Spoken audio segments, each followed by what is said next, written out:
Therapist's secrets revealed. I always thought therapy was supposed to help you unearth your own memories, not someone else's.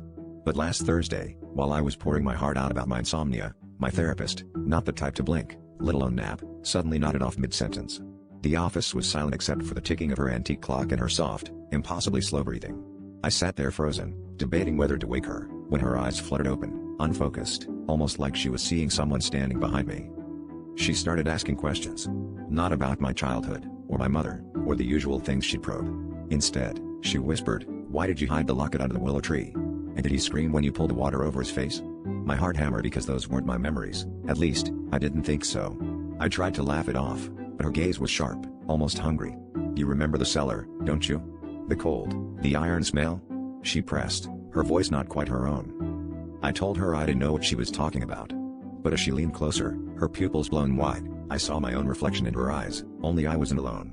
There was a shape behind me, blurred and shifting, and I felt a rush of images: muddy shoes, a broken watch, a scream swallowed by water.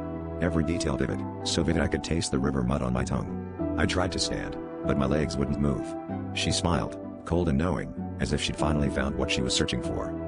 The session ended abruptly when the clock chimed, jolting her back to herself. She shook her head, confused, and apologized for drifting off. But as I stumbled outside, I realized I remembered everything she described, and I knew, deep down, those memories weren't hers or mine. They belonged to someone who'd been waiting in the shadows of that office, desperate for someone to finally remember them.